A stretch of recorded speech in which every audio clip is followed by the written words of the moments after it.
Hey guys, and welcome to a new video. Today, two more Ascendancy previews for the Legacy of Phrecia teasers. God, I don't even know what this word actually means, but it is what it is. Google Translate said something like fresher, so it's a fresh leak, I guess. Phrecia, something. I don't know. So, in this news post, we'll be gathering all Ascendancy classes from the upcoming Legacy of whatever event and any other teasers for the event as they are announced. So now, like last video, we covered the Harbinger and the Gambler duelist Ascendancy.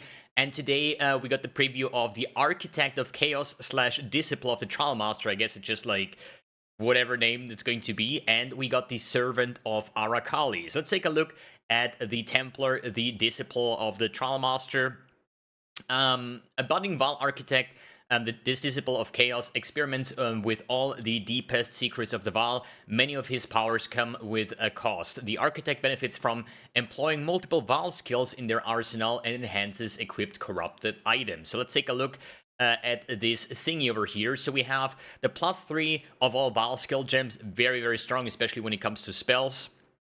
Then we have Glimpse of Chaos, or Glimpse Chaos, 8% increased max life for each corrupted item equipped, 12% increased maximum ES for each corrupted item equipped, but minus to all res for each corrupted item equipped. So that's like a Mage Blood angle, right? Sounds pretty cool. Then we have the Depose Order. We have 50% reduced soul game prevention duration and 286% increased Val skill critical strike chance. The reduced soul game prevention is something that sounds very interesting because, dude, back in the days, it's been like, I don't know, 20 leagues or something, where I really love to play Perma Val Arc, Perma Val Blight, Val Fireball, whatever. There was a way to get your soul game prevention to be almost as close to 0, so every kill that you, or every monster that you killed with the Val skill was actually contributing to the souls again. So maybe with a Depose Order, we can go back to this Perma Val skill thingy with a plus of all Val skills. Might be like the perfect dream combination. Then we have Impure Blood, skills cost life instead of mana, this is your typical blood magic. Then we have Hewn Flesh, skills reserve life instead of mana, and 100% increased life reservation efficiency of skills. Might be something useful if you were playing like an ES build or hybrid and stuff like that. Maybe. So then we have Dissolution, removes all energy shield. Life that you would be lost by taking damage is instead reserved until you take no damage to life for 1 second. This is something that comes actually from a unique jewel. I think it was not melding, I forgot the name. Let me quickly actually pull up here my insane list here, because I'm 99.9% sure that on my Burning Arrow of Vigor build that I played last league, it was this jewel thing. Wait a second, we have the Thread of Hope, Eternal Youth was the recharge. God damn it, let me quickly check. The Adorned, Megalomaniac, Storm Shroud. Dissolution of Flesh. Life that would be lost taking damage is instead reserved until you take no damage for 2 seconds. The big bonus here is the 30% more life, and the way you play this is that you get an insane amount of life pool. Then you go something like Petrified Blood, so you cannot go above 50%. But that also means that the 50% that you can reserve on your upper life pool doesn't really matter. You know, you don't really take damage because it gets reserved. And being or getting life reserved doesn't count as taking damage, right? So your energy shield recharge that can be applied to life through certain keystones or mechanics or whatever would be permanently active, and this down to taking no damage for 1 second is quite nice. But I think the big upside was from the Dissolution of Flesh is the massive 30% life bonus that you get instead of like this 2 seconds. Here it's down to 1 second. I don't think they probably additive, they probably stack, or this 1 second gets completely annihilated, so it wouldn't do anything. But yeah, then we have Everlasting Sacrifice and Shepherd of Souls. Everlasting Sacrifice, I think, comes from the Mahuk Sotlo Shield. I think it was something with like 5 to all max res or something. And Shepherd of Souls was something that coming from a unique. Let me quickly see Shepherd of Souls PoE 1. It was from any so while non-aura skills have 80% less soul cost, while non-aura skills have 100% increased soul cost per Val skill used in the past 8 seconds. It was something that I once wanted to make a build about, but it was so awkward to build around. And now with the Everlasting Sacrifice, I don't know if this was actually Sacrifice PoE1. So it comes from the Mahawk as I said. But it was when you reach full energy shield, sacrifice all ES to gain 5% to max resistance for 4 seconds. This also includes chaos resistance because it stated maximum resistance, not maximum elemental resistance. So there is like some wonky thing going on where you actually play as a Pathfinder with the replica for weird flask there where you gain energy shield instead of life from your life flasks, and then you get your ES full, it depletes, you get the 5 max stress, and you keep on doing this over and over to get these 5 maximum thing, right? But with the Everlasting Sacrifice and Chapter, this is something that could be very, very interesting to play around. And then Fever of Corruption, 50% increased Val skill effect duration. Val skills require 50% reduced souls per use. So with this combination, I can definitely see the return of the Perma-Val skills. There were some builds that could actually use the Perma-Val skills with the gloves from the Trialmaster, but this could be that we're going to celebrate the good old Perma-Val arc build, because we have everything. We have the reduced soul gain prevention, we have the reduced soul cost, there should still be fossils that you can craft as in a weapon with like 40%, and then you have the plus Val skill, so this is basically just screams for going a Perma-Val build, which is pretty cool, because all this interaction with the reduced soul gain prevention, the reduced soul cost, so you can have multiple stacks of a certain Val skill is very, very good.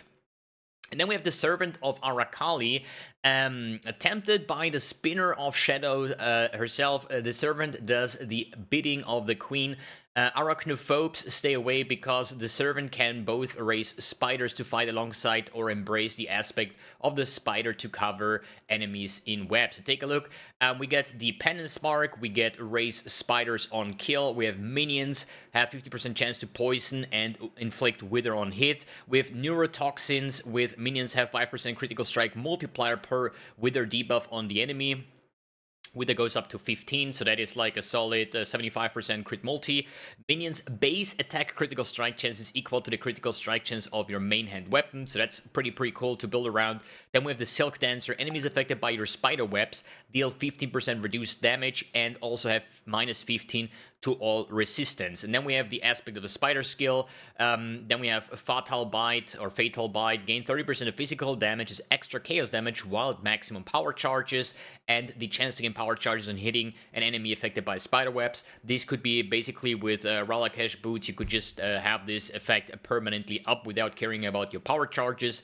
And then we have the Envy skill, and Envy has no reservation. I think it was an aura is very good for leveling because you get flat added chaos damage.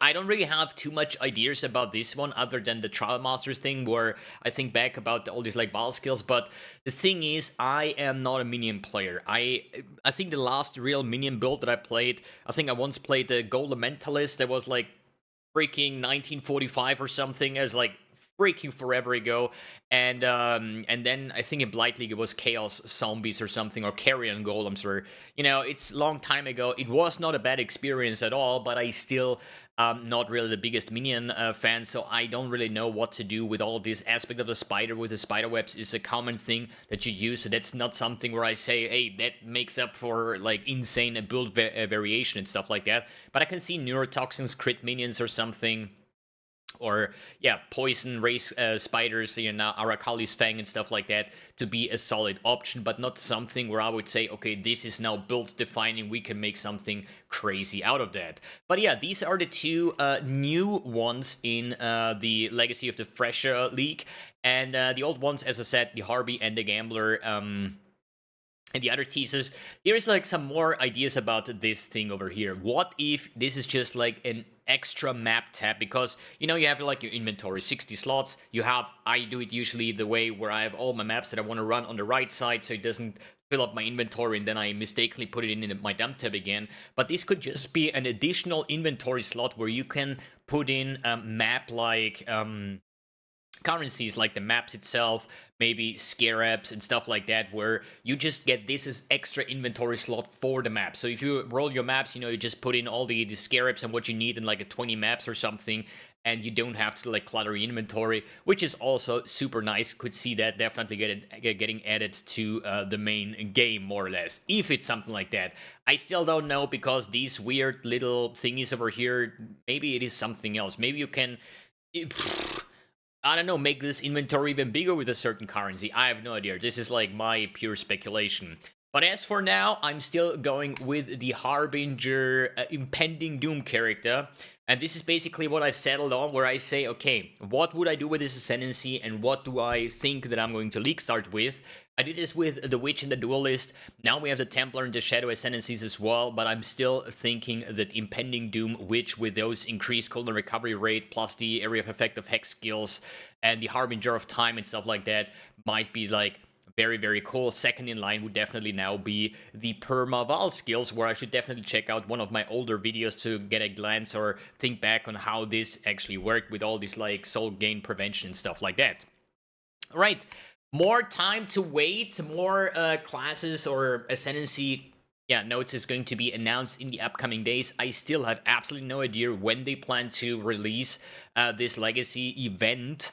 I still hope it's maybe somewhere end of February, early of March, because it would give them more time for 0.2 PoE2 as well as 326, which will most likely be starting like somewhere May or June this year. Alright guys, thanks for tuning in.